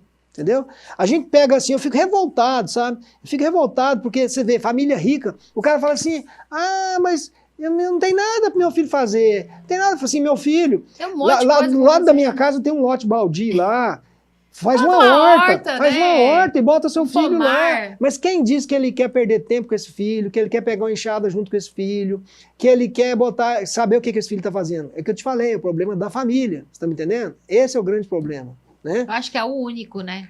Não é o único, porque não é o único, são vários... Mas esse é o fundamental. São muitas variáveis. São muitas variáveis. Mas o compromisso da família. Esse é o fundamental. Mas não é só, porque é muito importante a gente falar isso. A questão biológica? Porque senão muita gente vai ligar aqui, vai mandar coisa e falar assim, mas a nossa família é muito boa e tudo, o pai é bom, a mãe é boa e o menino é custoso. Sim, tem a parte biológica também. Tem casos que a parte biológica manda, que mesmo a família sendo boa, o pai é bom, isso é muito raro de acontecer, mas acontece. Mas com tanta substância que você falou lá, os nomes ali atrás, dá pra ir manejando. Não, você controla. Dá pra você testar, vamos colocar essa substância, qual a dosagem? Você psiquiatra faz isso. Você trata bem isso aí, você consegue tratar bem. Se a família não largar o chifre do boi. O problema é a família largar o chifre do boi. Entendeu? Mas assim, então a gente não pode culpabilizar as famílias. Mas eu te digo que 90% dos casos a família é fundamental. Agora, realmente, nos casos que chegam para nós, pelo menos para o psiquiatra, para o hospital psiquiátrico, 100% tem algum problema psiquiátrico. Não é só a droga, não é só a família, mas ele tem também hiperatividade, ele tem também uma bipolaridade, uma depressão, mas existe ansiedade. Alguém que não tenha problema psiquiátrico? Tem, eu, por exemplo. Próximo aí, Micael. Capaz. Próximo aí, Micael. Não é não? Não é não? Todo mundo que eu conheço tem um problema. No mínimo uma ansiedade. Bom, então, isso aqui já é mais para os médicos, psiquiatras que estão... Problemas psicoterápicos nas toxicomanias. Não vale a pena só medicar para substituir um remédio por outro, por uma droga por outra, entendeu? Então isso aqui a gente vê muito assim, vou te dar um remédio, vai melhorar. Não melhora. Se você não fizer a psicoterapia, não melhora. Muitos pacientes irão mentir, vão recusar o tratamento, não vão ter insight, não vão ter a autoavaliação, né? Então isso faz parte também da mente, da psicopatologia do toxicômano. Né? Mentir, recusar tratamento, não terão insight. Então esse negócio, vou esperar quando ele quiser. Ele não quer mais, eu também não quero. Então, não é assim... Não, você não pode ir por aí. Você tem que tutelar ele. Ele vai ser tutelado, você pode ter certeza. Ele vai precisar de tutela. Não tem que esperar ele buscar ajuda. Não. Você vai precisar tutelar ele durante os 4, 5 anos, até ele engatar na vida de novo. Achei que era meses. Não, anos. Ele vai precisar de ser tutelado. Não vem com essa de, ele não quer, ele não vai. Não tem jeito, ele está doente, é uma pessoa doente. Não, é porque na minha concepção de leiga, se a pessoa não quer aderir ao tratamento, então não vai ter jeito. Mas não é assim agora que funciona você na psiquiatria. Que tem remédios que podem atuar nessa volição. Sim, isso aí. É como eu tô te falando, o paciente chega lá, eu não vou ficar, eu vou denunciar, é cárcere privado e tal, passa 15 dias. Pior que é cárcere privado. Passa 15 dias e ele tá, acabou isso, já tá bom, já tá tranquilo. 15 dias. Alexithymia. O que é isso? Alexithymia é aquele paciente que por frieza, por ansiedade, por hiperatividade ou por culpa, ele não comenta sobre as próprias sensações. Ele fala assim, aquele paciente fala assim... Fala assim, não. Ele fala assim, doutor, eu tô bom, tô ótimo. Eu não tenho problema nenhum. Ótimo. Aí você dá alta pra ele, no outro dia a família traz ele lá em coma alcoólico. Nossa. Entendeu?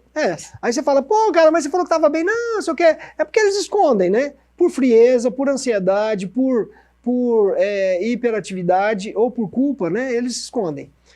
Muitos não conseguem se ligar ao terapeuta, né? Ao serviço, às pessoas, por causa de frieza.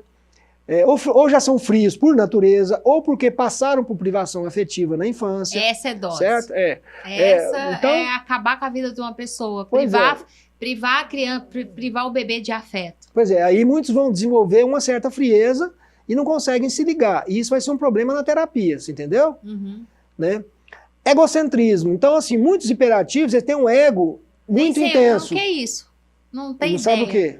Não sabe o que é? Não tenho nem ideia. Não, o hiperativo, ele é muito intenso. Você entendeu? Tô brincando. Ele é muito intenso. E ele, então... Tô brincando. Não, eu sei, mas eu estou explicando pro pessoal aí. Tá. Eu estou explicando que o hiperativo, ele é muito intenso, ele tem um ego muito inflado. Então, tudo nele é mais... Eu quero dormir, tem que dormir. Eu quero comer, tem que comer. Tudo nele é muito intenso. Então, eles são mais egocentrados. Eles são mais centrados no ego dele, entendeu? E aí, o desejo deles é muito grande. Então, mas não é ruim o tempo todo, Isso é ruim? É ruim, porque ele não leva o outro em conta, ele bota sempre ele em primeiro lugar, ele não quer saber se a mãe está sofrendo, ele não quer saber se ele precisa trabalhar, se todo mundo está sustentando ele é egocentrado. Eu achei que eu tivesse esse ego grande, então não tem não. Porque eu me preocupo com as pessoas. Sim, provavelmente não, mas você pode ter o ego grande e preocupar, certo? Tá. Você pode ter... Você tem muito hiperativo, por exemplo, até muito psicopata que tira a roupa do corpo e dá para os outros. Só que quando a mãe chega e fala, meu filho, para de beber, porque você está acabando com a minha vida. Mãe, vai se lascar. Quase entendeu? que você falou palavrão. Quase que foi. Mas assim, não, mãe, não tô nem aí não. Mas ele pega e depois ali na frente... Que estranho. Que comportamento estranho. A pessoa é capaz de ter compaixão, porque o outro está passando frio, e ao mesmo tempo ele manda a mãe para aquele lugar? Sim, é porque o ego, porque o interesse dele está em primeiro lugar. Se ele não faz falta aquela roupa para ele dá para os outros, ele é desprendido. Mas não quer dizer que seja caridade. Não é caridade, é oblatividade, é diferente, né?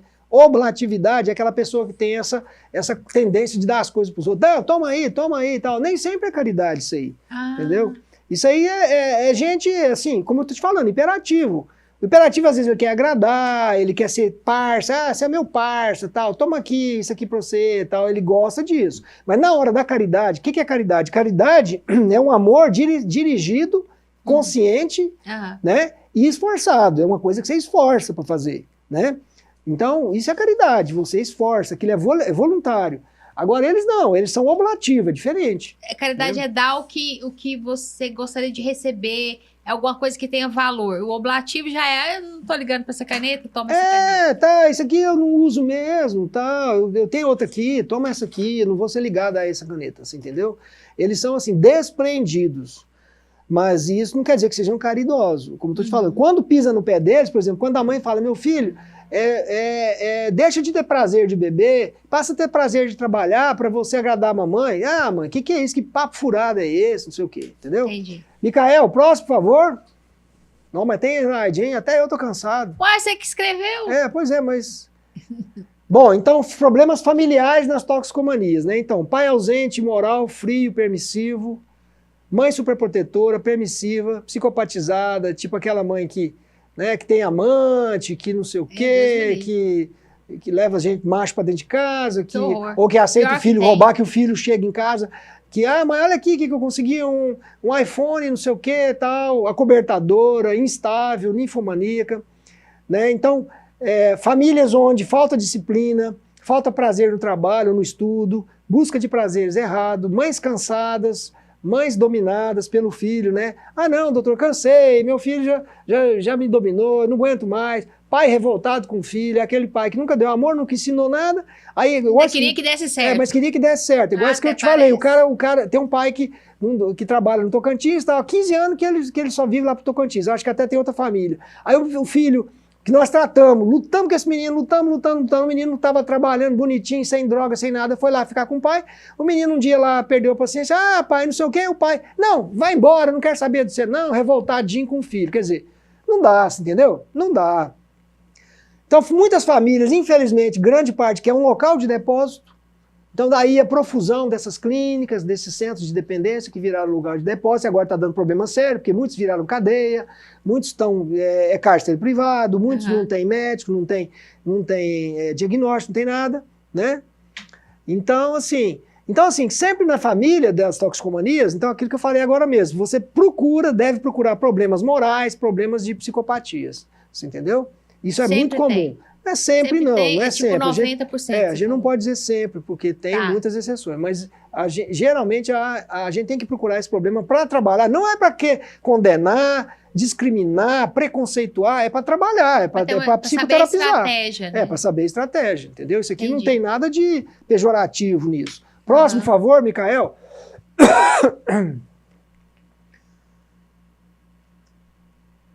Agora são as referências e tal. Autorreferência? A pessoa tem delírio autorreferente. Delírio autorreferente. Cacheta Marcelo, Cacheta porque... Marcelo, Cacheta Cacheta Leonardo, quem será?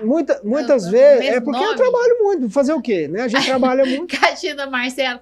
Eu coloquei em latinha, Ali, que eu acho mais bonitinho. É mais bonito que colaboradores, né? É muito mais bonito. É isso. E etc. Aí mostra o último também, que são as referências bibliográficas de outros autores, né? São também importantes. Tem uma só, dois que são brasileiros. São dois livros clássicos, assim. Tem muitos brasileiros, né? Desculpe os outros que eu não citei, mas assim, os que são mais conhecidos, mais dessa dependência química, da Alessandra Giel e do Sérgio Sibel. Entendeu? E 3 estrangeiros, e americanos, outros são de psiquiatria infantil, de adolescente, os outros são americanos, entendeu? São mais vai estar na descrição, eu vou colocar na descrição. Nossa, deixa eu ver aqui, pessoal participando. Leonardo Moreira, bom dia, Leonardo Moreira. Silvia Souza, nossa fã. Já gostei do começo, ela mandou lá no começo. Maria de Jesus Oliveira. Doutor Silvia Marcelo, é a mãe da Paula, né? Lá do Hospital da Criança. Pires, Isso. Beleza, um abraço. Doutor Marcelo, um dos melhores psiquiatras. Concordo. Há controvérsias, mas tudo bem, vamos lá. Isso não interessa. Isso não interessa. O meu ego não interessa. O meu ego não interessa. O que interessa é a missão. Luiz Henrique, meu aluno. Olha. Muito disso é romantizado pelo audiovisual brasileiro. Sim, muito. Né? Novelas e filmes romantiza as drogas. São poucas as obras que exaltam pessoas de bem. Verdade. A maioria é sobre bandido e elas são extremamente romantizadas. Mas aí a gente tem o Herbert Marcuse, né? Seja bandido. Não vamos nem entrar porque é mais psiquiatria, né? Mas tem toda a razão, Luiz Henrique. Ex-aluno, viu? Não é aluno, quer dizer, não tá procurando nota, não. Ele já foi aluno. Beleza. Dirceu Parreira, meu colega, meu advogado, que é lá da Comissão de Liberdade Religiosa. Bom dia, parabéns pela live. Às vezes os pais são mais doentes que o Dirceu falando. Às vezes os pais são mais doentes do que os filhos. Correto. Tá Com certo. certeza, doutor Dirceu. Ainda mais que ele é advogado de família. Tá certo. Imagina o que ele vê. Tiago Oliveira, nosso amigo psiquiatra. Abraço. Ele é vice? Ele é vice-presidente da Associação Psiquiátrica de Goiás. O presidente é o Leonardo. Não sou eu, não. O presidente é o Leonardo. Quem é Leonardo? Quem é esse meu irmão, Leonardo? Cacheta. Eu sei. Tô te zoando. É que eu falei ali do livro. Você escreve vários, quase... Pelo menos metade dos seus livros é coautoria com ele. Eu vi lá na Amazon. Tiago Oliveira, o problema é usar o argumento da liberdade para usar drogas. E quando adoece gravemente, o Estado obrigar quem não usa a pagar, via impostos, as consequências. Corretíssimo. Corretíssimo. Né? O Estado... Tem país, inclusive, que o governo não paga doenças, né? Não subsidia doenças que a pessoa procura por conta própria, entendeu? É uma coisa polêmica. Aqui a gente está pagando até as seringas. Eu acho que o doutor Tiago falou na segunda participação dele. Vou colocar na descrição também, vocês têm que assistir. Essas políticas de redução de danos. Isso aí eu sou totalmente contra. Isso não funciona, entendeu? Não funciona. Nunca vi bebê controlado. Doutor, eu bebo controlado, eu fumo controlado. Não existe. O mais cedo controlado. Mais cedo. Eu tenho 43 anos de estrada, gente. Eu já vi gente. Eu tratava criança, hoje eu tô tratando o neto das crianças que eu tratava. Então eu tenho 43 anos. Sério? Eu já vi. Uma família disfuncional mesmo. Não, eu já trato de todo mundo. Então, assim, eu já vi coisas. Eu nunca vi isso, nunca vi. Por exemplo, igual eu tô falando, um paciente com cocaína que fica fumando, depois ele não recai na cocaína. Não existe. Chama transferência cruzada disso aí, entendeu? Há uma transferência de coisa. Então, não existe isso. Aí o pessoal fica inventando, isso é coisa de governo. Engambelação de governo, você entendeu? Na verdade, isso aí não existe. Beber controlado. O pessoal que é alcoolista não consegue beber controlado. Entendeu? Não consegue. É igual eu falei, eu bebo 2, 3 vezes por ano. Pois é, aí é um uso esporádico, eventual e recreativo, né? Outra história. Agora, o cocainômano, ele não consegue usar cocaína controlada. O tabagista, ele não consegue usar cigarro controlado. Doutora, eu era tabagista, no momento eu estou usando 2 cigarros. Diminuiu. Eu quero ver daqui um mês. Daqui um mês você está com 2 carteiras, meu filho. Não adianta, isso aí não adianta. Droga é abstinência. Redução de dano não existe. Por isso que eu falei agora mesmo que na psiquiatria bem feita, a gente não usa remédio nem droga para tratar outra droga. Não é o objetivo. Tem gente que pensa assim, se eu for num psiquiatra, ele vai me dar um remédio, uma droga para tratar a droga que eu estou usando. Não é assim que funciona, meu brother. Não é assim. Você, por exemplo, você não dá, por exemplo, na cocaína, o paciente está com cocaína, ele é hiperativo. Você não dá um remédio para substituir a cocaína. Você dá um remédio para tratar a hiperatividade. Entendeu? É diferente. Você não dá remédio para substituir cocaína. Tratamento de substituição é uma coisa. Tem uma droga para substituir. Metadona. Metadona para substituir a opioide. Heroína. Mas não funciona também. Na Europa usa muito. Usa muito, mas é redução de dano, mas não funciona. Por quê? Porque a pessoa usa metadona o resto da vida. Usa metadona o resto da vida, escala metadona, e além da metadona, ele tem outros transtornos psiquiátricos. O que é escalar no seu jargão? Não, ele vai aumentando. Ele vai aumentando o uso da droga. Ou se não, passa para outras drogas. Ele passa para outras drogas, porque ele continua sendo toxicômano. A gente não trata droga, a gente trata a doença. Ou melhor, o doente. Tá certo? Então você não trata a cocaína, você trata a toxicomania, que é a tendência da pessoa usar cocaína. Porque ela pode viciar depois em anfetamina. Você entendeu? E vai continuar sendo viciado do mesmo jeito. Né? Então a gente não trata droga com outra droga, não existe isso. Não é tratamento. Não é tratamento. Não é. Sua palavra predileta. Carlos Vani, galera do Proerd não curtiu. O que fazer com os viciados em crack do centro de Goiânia? Tem muito, bastante. Não, se fosse eu, chegava nas pessoas e falava, você quer tratar? Quero, vamos tratar, né? E não, se não quiser tratar e estiver perturbando, vai involuntário. É simplesmente isso. Agora, a questão não é nem essa, Cláudia. A questão é a seguinte, tem lugar para tratar desse pessoal? Não tem. Não tem. Por quê? Porque o governo acabou. O governo destrói. Eu sou diretor de um hospital filantrópico, que de 1992 a 2016, ele foi exclusivamente pelo SUS. Depois vocês entram aí, hospitalasmigo.com, e vocês vão ver as fotos e tal. O melhor hospital do SUS do Brasil. Você já foi lá, já ficou internada lá. Mentira! Melhor hospital psiquiátrico do SUS. Tem até pedalinho, tem até lago com pedalinho, tem até pesca e tudo. O que o SUS fez? Acabou o SUS. Nos anulou por causa da política antimanicomial. Então o SUS fechou a gente. E agora, adolescente, porque lá a gente era adolescente, tratava adolescente. Cadê os adolescentes? Onde que os adolescentes vão? Não tem lugar para adolescente drogado, fica na rua. Então, é isso. Aí, por que a Cracolândia, no caso, é um problema do governo, o governo que criou isso. Porque se a sociedade tivesse liberdade para cuidar deles, eles não estavam na rua. Mas o governo vai lá e protege eles, por exemplo. Ai, tadinho, não pode ser internado. Por quê, gente? É um doente. É um doente, até os cachorros que estão na rua, doentes, eles não recolhem? Não recolhe, não trata, não vai para abrigo. Um animal que você pega na estrada, vai lá para o SEMAS lá, que é um centro de tratamento de mico que você pegou na estrada. Por que uma pessoa que você pega na rua, que está doente, você não pode tratar? Isso é coisa de governo. Ah, em nome da liberdade. Que liberdade? A pessoa está doente. A pessoa que está doente, ela perdeu a liberdade de escolher a própria liberdade. Não tem mais autodeterminação. Porque a pessoa que tem liberdade é aquela que pode escolher aqui, eu vou tomar essa água aqui, ou eu vou tomar essa água aqui, ou eu não vou tomar água nenhuma. Isso é liberdade. Agora, se eu tenho que tomar essa água aqui, porque senão eu não consigo viver, isso não é liberdade. Eu não tenho mais liberdade. Então, esse pessoal perdeu a liberdade, porque é doente. Doente, você tem que tratar como doente. Certo? Agora, o governo protege, porque o governo, o que nós falamos agora mesmo, o governo tem que tirar a autoridade de todo mundo. Tem que tirar a autoridade, inclusive, do hospital psiquiátrico, tem que tirar a autoridade do psiquiatra, você entendeu? E dizer que todo mundo é livre para fazer o que quiser. Por quê? Porque isso é disso que o governo vive, é de ilusão, né? Então... E de nos escravizar, né? E para nos escravizar tem que manter pão e circo. É uma bolsinha qualquer coisa e o circo é a droga. Sim, entendeu? Olha, Carlos Vani, Cláudia tem um parafuso a menos. Não fala um trem desse. Quem que é? Você conhece? Conheço. Ah, sim. Então te conhece, sabe quem você é. Nem tanto, não me conhece tanto, assim, não. Conhece de cruzar na rua aí, dos movimentos.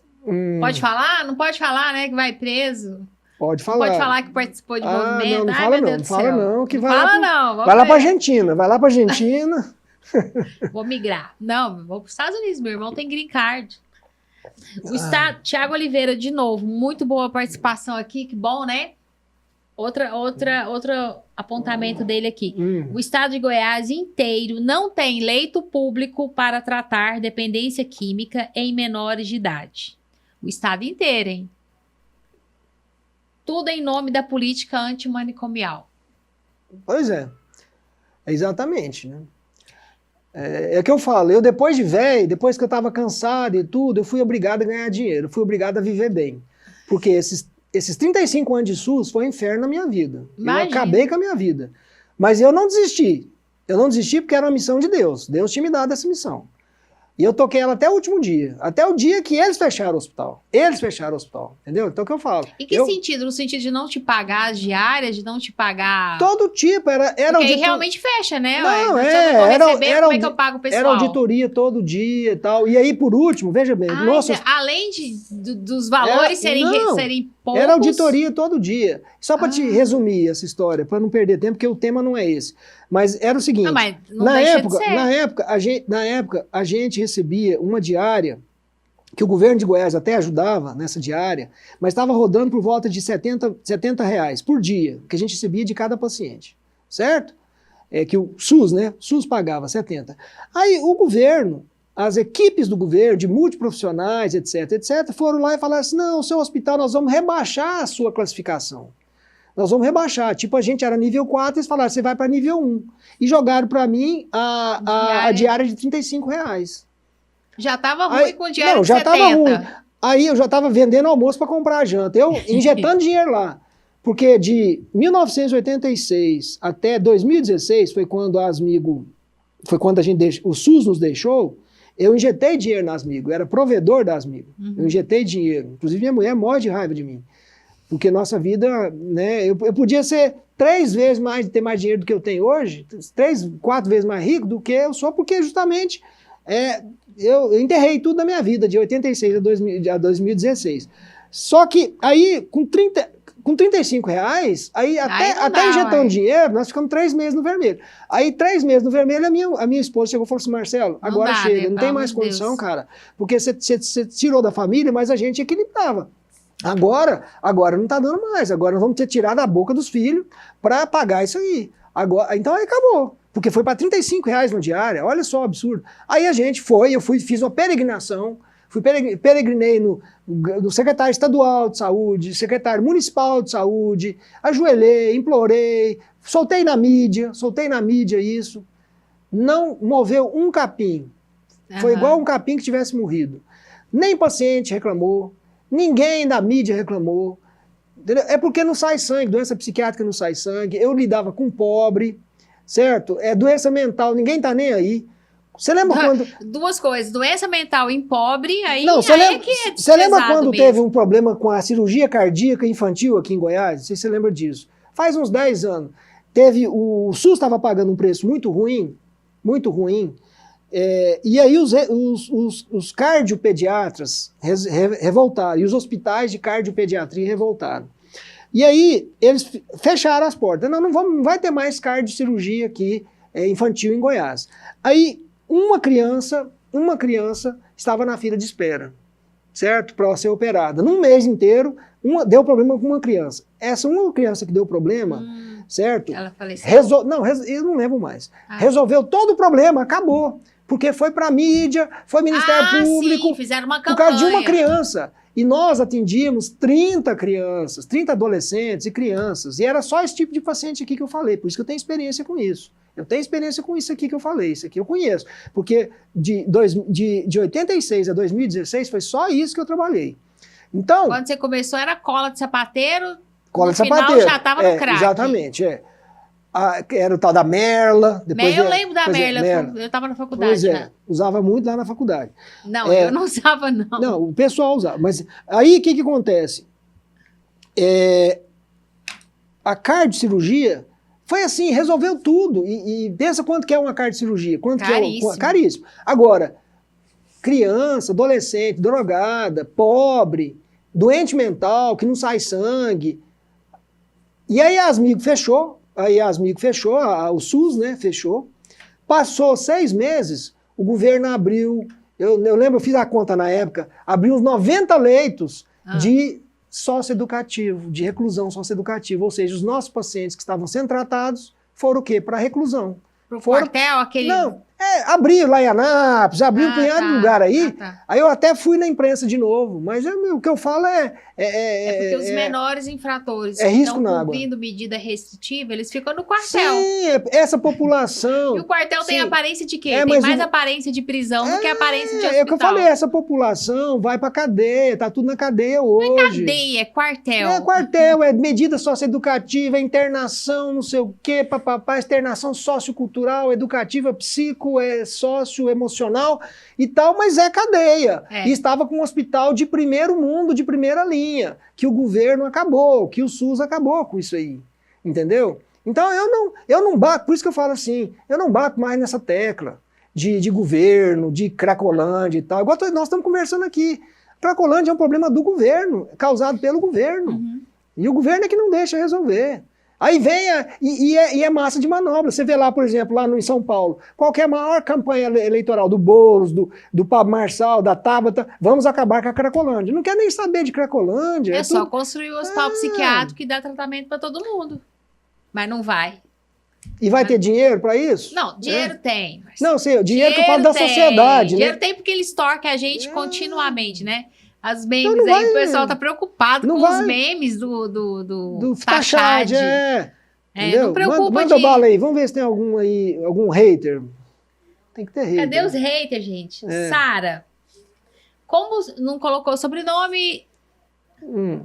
Será que é Sara Toledo? Você falou mal de uma Sara aí. Agora, falei bem, Sara Andrade, falei bem, que ela é nossa amiga. Tá bom, manda bala. Bom, pode ser Sara Toledo ou outra Sara. Não sei. Como o senhor estava falando na aula, para nós, é Sara Toledo. Entendi. É médica. Como o senhor estava falando na aula para nós, alunos da Asmigo, hoje pela manhã, gente, o homem trabalhador, né? Já trabalhou desde que hora você acordou? 5 horas. 4 horas. 4 horas. Não tô ganhando nada, hein? Só perdendo, mas tudo bem. Tá perdendo? Eu tô ganhando um tijolinho lá no céu. Você tá ganhando. Um tijolinho lá no céu. Espacinho lá no céu. Realmente não se trata droga com droga. É necessário trocar um vício por outro que seja saudável para o paciente. Isso aí. Pode ser um vício em trabalho também. Não, né? é porque eu dei uma aula hoje sobre psicopatologia do afeto. Eu citei Spinoza. O Spinoza, o filósofo holandês, ele diz o seguinte: você não vence um vício... Judia e portuguesa, né? Amarrando português. Era um português fugir de Portugal, tal, etc. Judeu português fugir de Portugal porque lá eles eram obrigados a se converter. Enfim, aí ele foi para... E virar Ferreira. Virar Ferreira. Aí, o que acontece? Eu estava falando que o Spinoza ele diz o seguinte: você não vence um afeto com cognição, com razão. Fala assim, eu vou vencer o ódio que eu tenho pela Cláudia, vou vencer. Não, você não vence. Você vence um afeto com outro afeto. E o vício é a mesma coisa. Você não vence um vício com um vício. Por isso que precisa trabalhar. Entendeu? Você tem que botar outra coisa no lugar. Você não fica pensando assim, eu não vou usar crack, eu não vou usar crack, eu não vou usar crack, você para de usar crack. Não adianta. Quanto mais você pensa, mais você vai usar. Você tem que substituir aquele vício, aquela ação por outra. O amor dos filhos. Um casamento, com os filhos. Vou fazer isso pelo meu filho, trabalho, pela minha filha, a religião, que é pequena. A religião, entendeu? Um sentido na vida, certo? É isso. Você substitui uma coisa por outra. Esse é o foco do problema. E aí o Luiz Henrique, doutor, poderia citar algum vício bom? Ele colocou aspas. Vício bom, se é que existem? Trabalho, meu filho. Trabalho. Vamos trabalhar, Luiz Henrique. Vamos trabalhar. Trabalhar, fazer... Quando eu falo trabalhar, não é trabalhar para ganhar dinheiro, não, tá? É trabalhar em prol de um objetivo, né? Porque aí envolve caridade também. Porque trabalhar, como diz aquele ditado, de serviço o inferno tá cheio. Né? O diabo trabalha. Trabalha muito. No Brasil, então, desemprego zero. Mas enfim, a gente tem que trabalhar, mas quando eu falo trabalho, é um trabalho assim, construtivo, que você gosta de fazer, que você ajuda as pessoas, que você vai além do seu dever, né? É um trabalho existencial, né? Um trabalho existencial. Então, trabalhar nunca matou ninguém e é um ótimo vício. Mas é igual a Cláudia falou no início, né? A gente tem que aprender a trabalhar. E os nossos pais hoje, eles não ensinam. Né? Eles ficam levando os filhos para o Hot Park, para o Ita Park, para não sei o dinossauro, não sei o quê. Mas não ensina o filho a trabalhar, não ensina o filho a ter responsabilidade. Então isso aí está destruindo essa geração. Porque aí vai para o videogame, vai para os namoros. Isso, porque, entendeu? por exemplo, mesmo eu vou falar da minha infância, que eu sou classe média, e mesmo assim eu tinha atividades em casa que eu tinha que fazer, eu tinha que arrumar minha cama. Só isso também, né, Cláudia? Não, meu filho. Só isso também, meu quarto era show de bola. A menina entrava só para limpar o chão, porque era tudo organizadinho, meus livros organizados, tudo organizado, minha cama era Você já nasceu pronta, Cláudia. Seu pai não teve nem trabalho com você. Não, teve, coitado, teve muita despesa. Já nasceu pronta. Então, assim, mas tem menino que acostumou. Não, tem gente. Porque isso é bom você ter falado isso. Porque tem gente que fala assim, mas eu não fiz assim, eu tratei meu filho e ele deu gente. Sim, mas ele nasce pronto. Tem muita criança que já nasce pronto, que o pai tem que fazer isso aqui para estragar ele, entendeu? Tem muita criança que já nasce pronta. Então esses aí, com pai, sem pai, apesar de pai, ele vai dar certo na vida. Agora, tem uma grande massa que vai precisar aprender e ser forçado a trabalhar, aprender e ser forçado a estudar, entendeu? E esses aí, os pais hoje, não pode. Tadinho. Né? Tadinho, porque essa é a política do governo, inclusive, é a política do globalismo. É acabar com a autoridade da família, é acabar com a autoridade do pai. Para que aí as grandes corporações mandem você, que o Bill Gates mande você. O homem Faber, o homem que trabalha na fábrica. Exato. O único objetivo do homem no sentido amplo, né? É trabalhar, produzir, pegar aquele dinheiro, gastar consigo, e aí ele não vai ter família, ele não vai ter nada, e aí vai gastar com prazeres próprios, no hedonismo. E a base disso é o quê? É governo, é globalismo, entendeu? Sim. Eles querem isso, eles trabalham para isso, então para essa destruição. Aí as famílias estão indo nessa. E aí tá até essa destruição. É que eu falei, volto a falar, droga, né? 90% de droga é problema familiar, é problema social. 10% é problema psiquiátrico, e tem que ser tratado. Tudo bem. Mas a família tem que resolver, entendeu? E como é que a gente faz agora? A gente tem que deixar uma mensagem positiva. É o exemplo que o senhor deu, tirando do próprio bolso para ajudar os pacientes. Ele faz muito isso. Do hospital público. Realmente o senhor vive pelo exemplo. Oh, você ganhou um fã. Um hater? Não, você ganhou um fã. Meu aluno tá seu fã aqui. Não. Realmente o senhor vive pelo exemplo. A minha admiração pelo senhor só aumenta cada vez que te ouço. Oh, obrigada, Luiz Henrique. Obrigado, Luiz Henrique. Obrigado. Não é nada disso, não. Assim, eu vou ser sincero para vocês. A Cláudia falou para mim aqui, no início do programa, em off. Falou para eu não falar mal de mim. Não. Então, falou para eu não falar mal de mim mesmo. Não é para falar. Então, assim, não é nada disso aí que eu tô falando, que assim, você tá achando que, eu sou um filantropo. Não. Eu realmente, mas é assim. Pela minha religião cristã, eu realmente dediquei muita coisa. Né? Mas você não é perfeito. Eu também não sou um São Francisco, não sou um cara... Não, ninguém tá falando que você seja perfeito, mas dentro dessa sua imperfeição, você busca sim alcançar a santidade. Porque para nós católicos, a gente usa esse termo. Parece estranho que uma pessoa comum fala, eu quero alcançar a santidade. Parece um objetivo muito distante. Não é. Não é tão distante. É difícil, não tô dizendo que seja fácil. Mas é difícil alcançar a santidade. A gente tem os limites, é claro, a gente é totalmente imperfeito. Então eu tenho uma vida muito boa, eu tenho tudo que eu quero, eu não sou pobre, não sou São Francisco, eu não tiro minha roupa para os outros, etc. Então eu não sou esse filantropo, assim. Não é assim, eu falei isso mais para mostrar o seguinte, que se o governo não atrapalhasse... A sociedade cuidaria desse, porque o pessoal fala assim, mas sempre vai ter uns pobrezinhos que não tem dinheiro para pagar o hospital.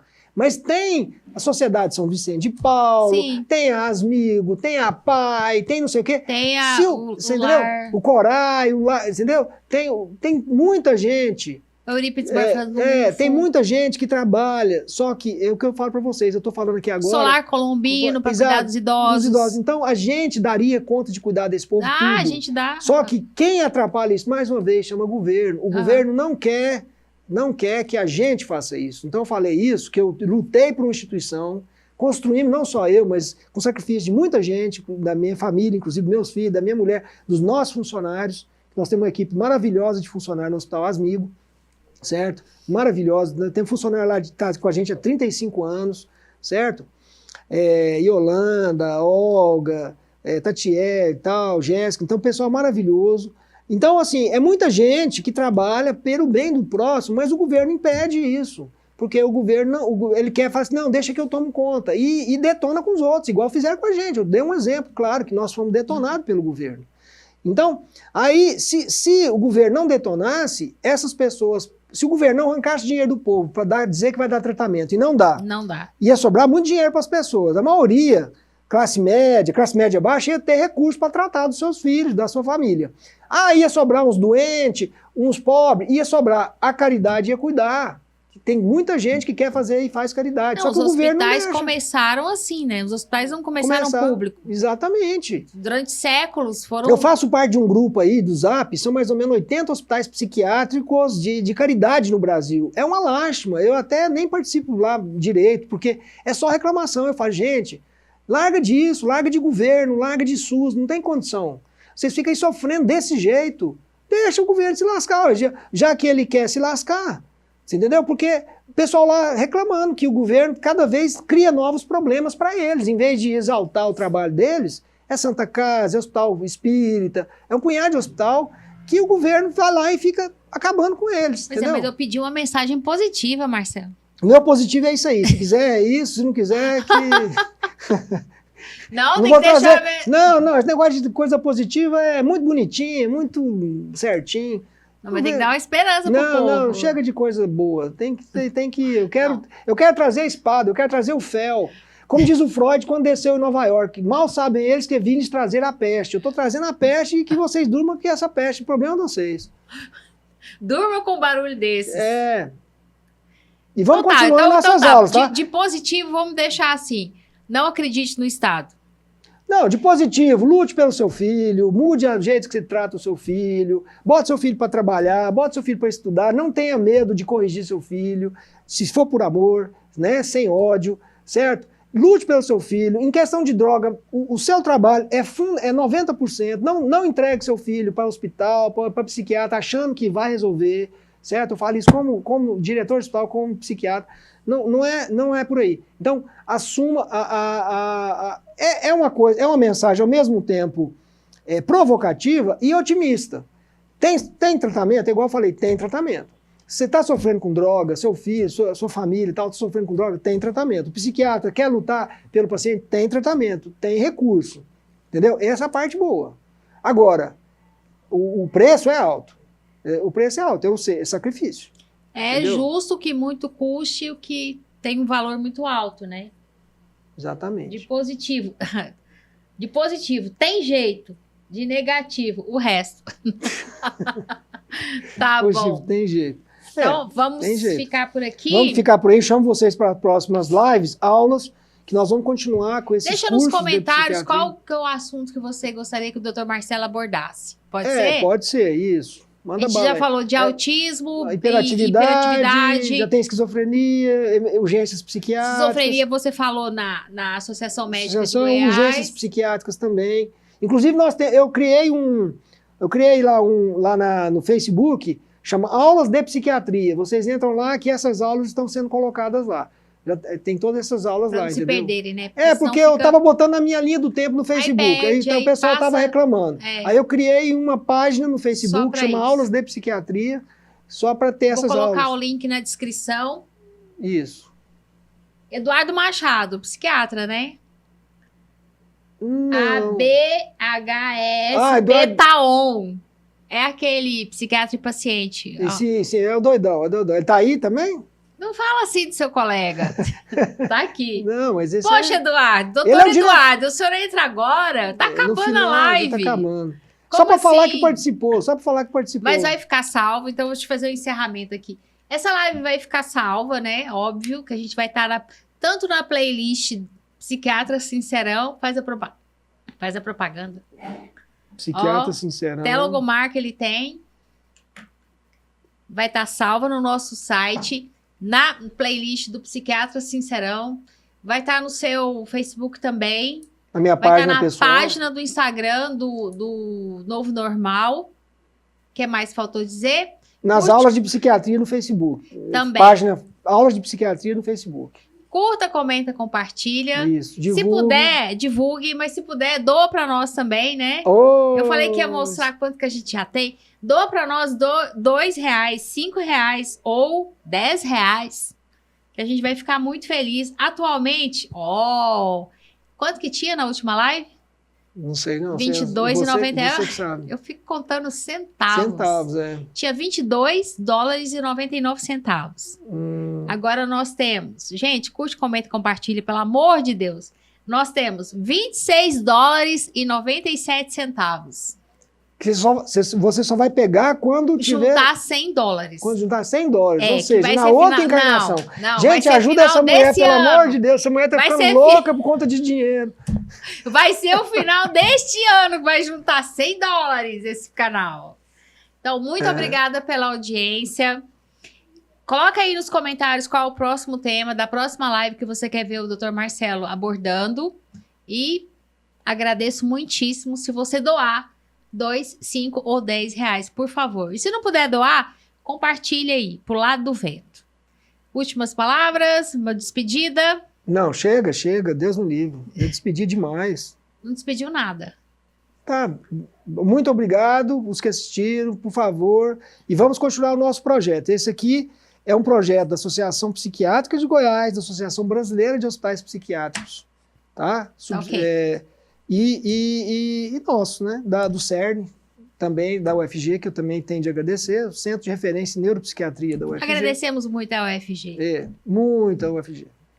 Passamos raiva na UFG, mas também agradecemos É a bastante. nossa casa mater, né? Exatamente. Nossa casa então, mater. muito obrigada. Micael, pode encerrar. Até a próxima.